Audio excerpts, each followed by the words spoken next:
Hi friends, welcome to the No No Show. I'm Nicole Marguerite and this is my show.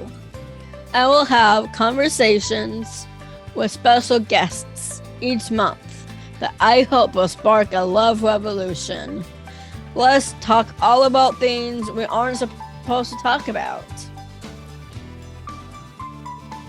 In this episode, I will interview my best friend Erin Carruthers, the Executive Director of the State Council on Developmental Disabilities. I hope you enjoy this show as much as I enjoy putting it all together.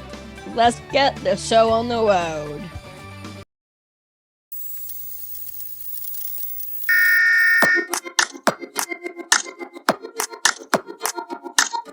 Hi everyone, I am choosing my role model. It's Pink. There's so many songs that I would love to put on there, but I'm going to do like a few minutes of a song that helps me with my mental health. So this song has really inspired me in so many levels. I listen to it to help me calm down, and it's just like meditation. This song is just like meditation. I hate telling people what a song is about because it's whatever it's about for you, but for me it's just sort of speaking to anxiety and almost walking my daughter through it down that road. And my favorite line is, even when you say you can't, I will watch you dance through this turbulence. Right. And then I want to say this also. Hold my hand, hold your breath, and I'll find a place to land. So please watch it and listen, because it's another step for everyone to heal. If you have anxiety and you're stressed out for any reason, turn this song on and just look it up. It's called Turbulence.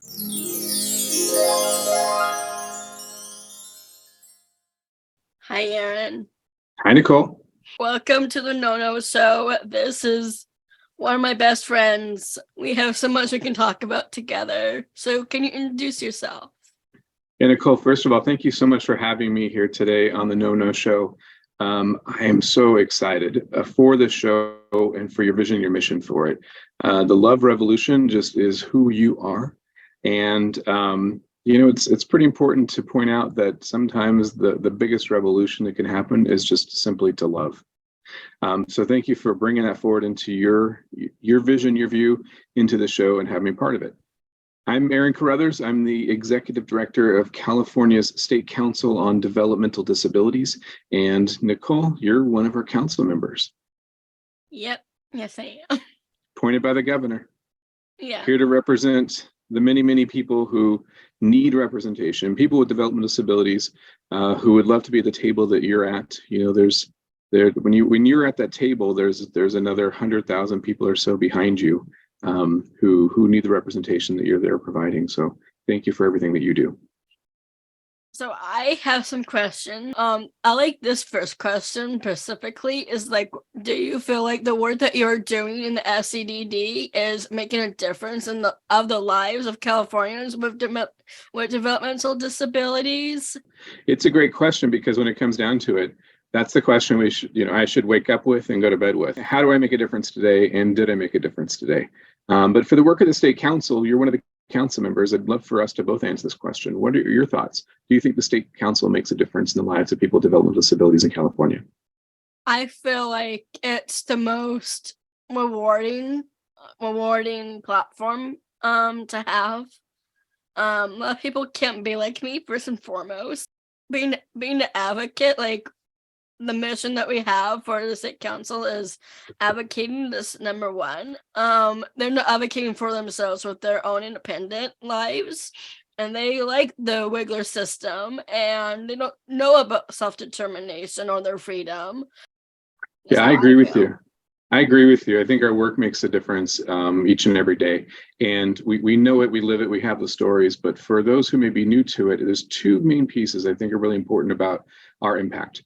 One is, as Nicole described, there are people who are getting served by the system. Could be the regional centers, could be the Department of Rehabilitation, but it could be by their schools, or it could be by the transportation agency, or maybe they had a run-in with the law enforcement, or maybe they're looking for a job, maybe looking for housing. Those systems kind of think about just their system. They don't think about how they connect, and they don't think of each person who comes to them as a whole person. So we, the State Council, will help people navigate through those systems. We work by making government work.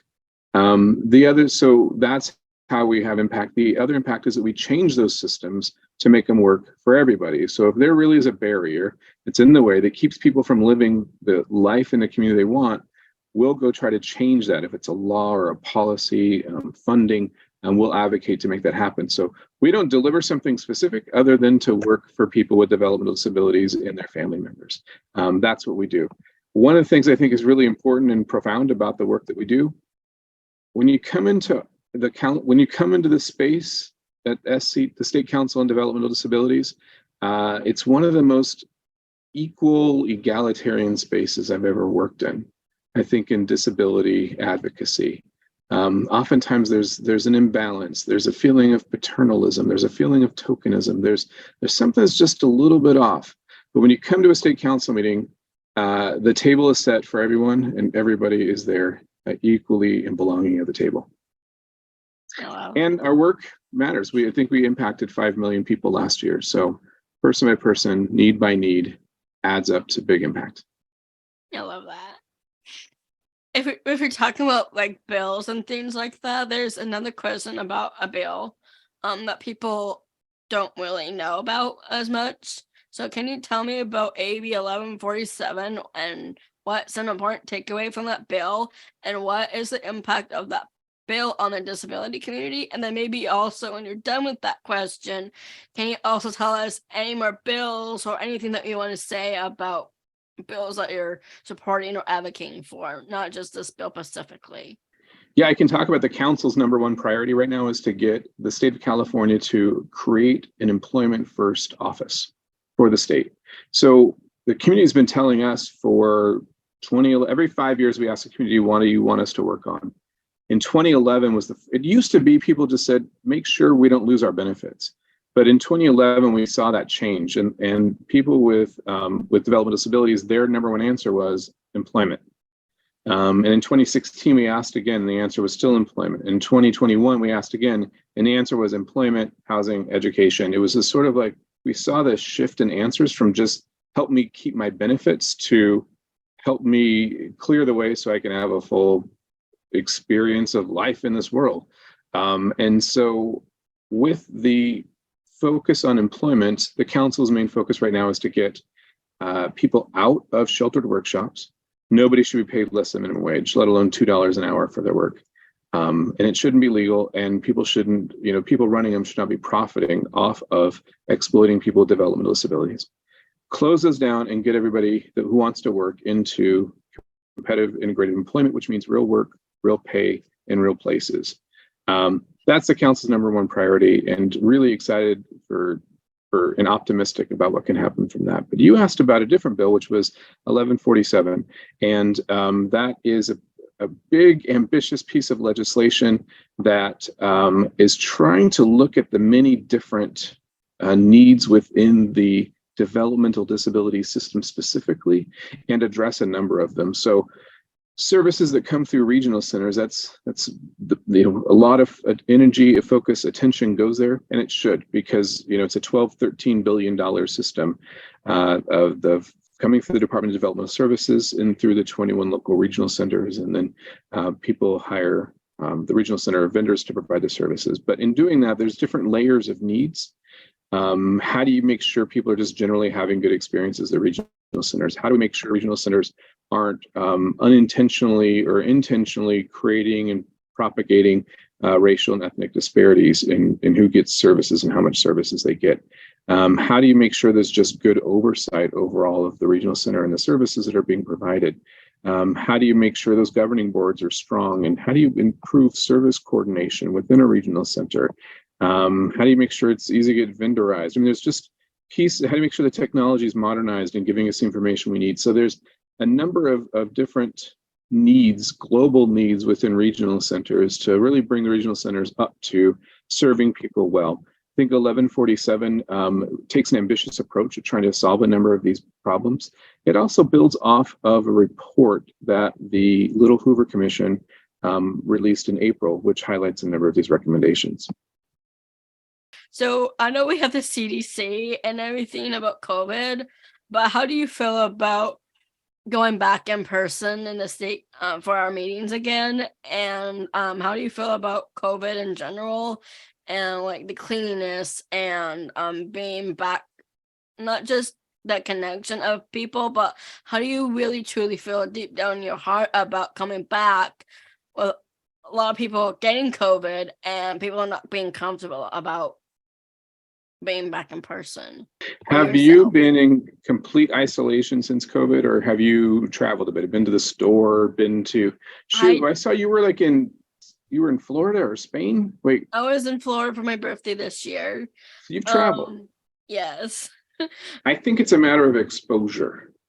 If you've been out and you've been to the store, if you've just kind of been out in public, it's like humans being exposed to each other again, and that's why we've had like bad, like there's the what's the throat not tonsillitis but strep throat.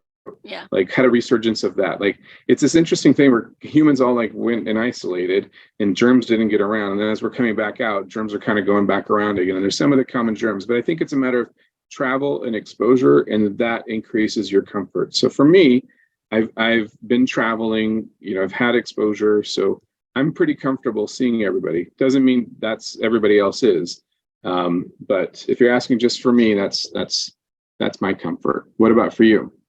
I feel really comfortable coming back because I really need a connection again, because since the lockdown, everything's on Zoom, and I feel like we need to go back to the common ground of getting out of COVID. I feel like people are still in COVID, but come back out of the pandemic, come back, because I got diagnosed, I got help for my mental health, and that's real. For me, I'm not severe, but moderate anxiety, so I have anxiety, and I have chronic stress.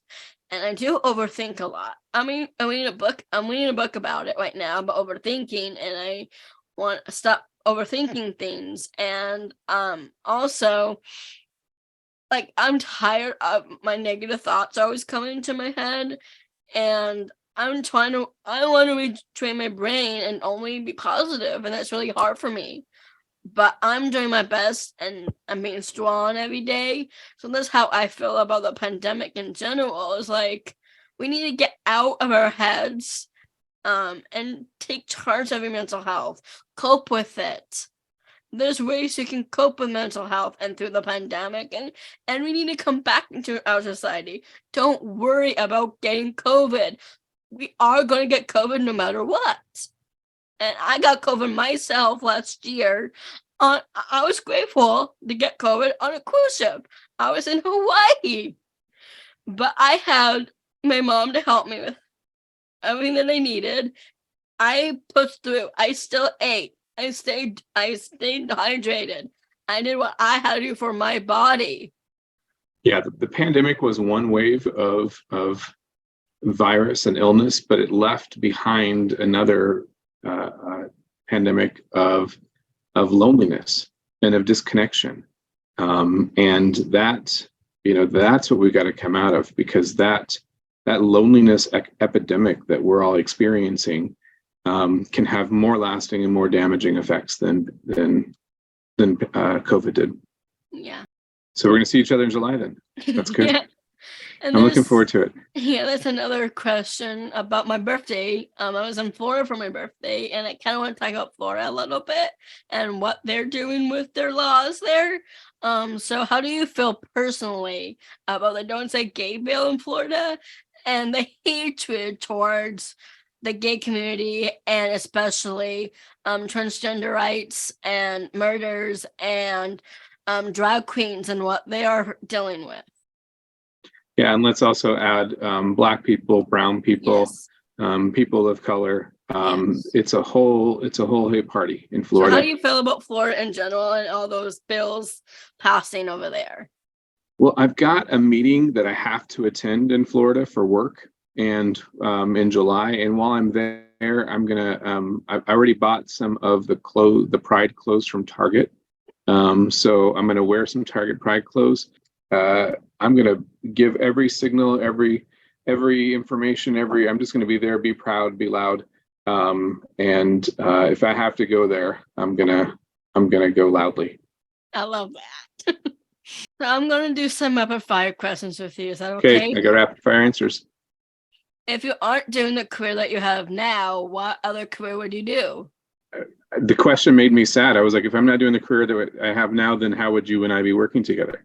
How would we find each other? So I don't know, but it'd have to be something that makes sure that you and I can still see each other, work together and do things.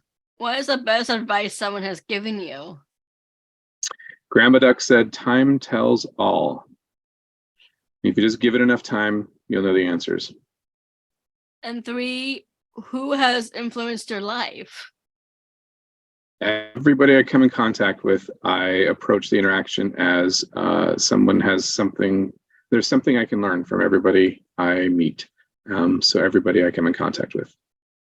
Since the last question is about, since this is a no-no show, I like to ask people what they think about the big no-nos in our modern society. What do I think about the big no-nos? I think that there is a reactionary, culturally, socio-political response to love and connection. That's part of the pandemic, endemic of loneliness and separation. And there's a confusing amount of people leaning into it and making things no that really don't matter to them at all or have any business to them. And the more that we resist, the more that the love revolution wins. And before I end, there's anything you want to say to anybody or to the world? Nicole, you're the best. And your message of the love revolution is here to stay. It's what we need now. And you're the perfect person to deliver it. So thank you. You're welcome.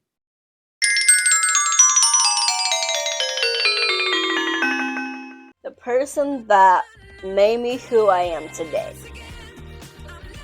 Her real name is Alicia Beth Moore, and her alter ego is Pink. People know her as Pink. She is just an amazing human being. She's an advocate for the Human Rights Campaign. She helped me with knowing my own sexuality back in late 90s and early 2000s with her songs. She is just an inspiration in general. She helped me through my non-confident self. To thine own self be true. There's a power in believing in yourself. There's a power in not giving up on life and on not giving up on yourself.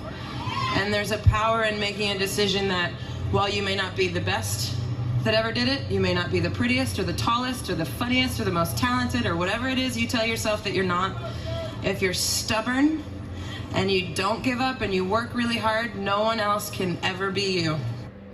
You just inspire me in so many ways. Through your music and how you perceive yourself and just being true to yourself and being your own person.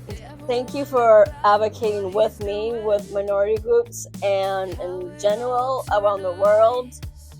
You are making a difference just with your voice, and I'm just in awe of you. Keep on making more songs, and I am your constant, you're my everything, and I hope we can collaborate and do something together. So I love you so much. Ladies and gentlemen, may I have your attention? Now for the shout-outs. I'm going to talk about Medi-Cal. The public health emergency has ended as of April 1st.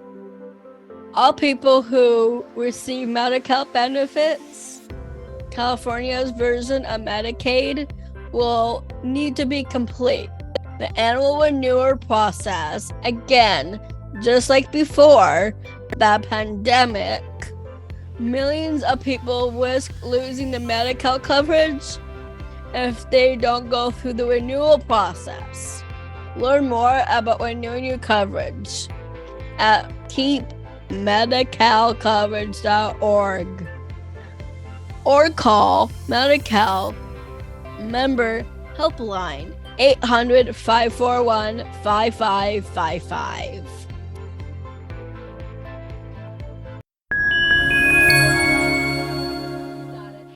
Thank you for watching my show and being a part of a love revolution. I hope you enjoyed it. Please like, follow, and share, and leave a comment below. Subscribe and hit the notification bell if you love my No-No Show. The No-No Show is a place where I can have real conversations that aren't always comfortable to talk about. Don't let anyone tell you no. Anything is possible with love.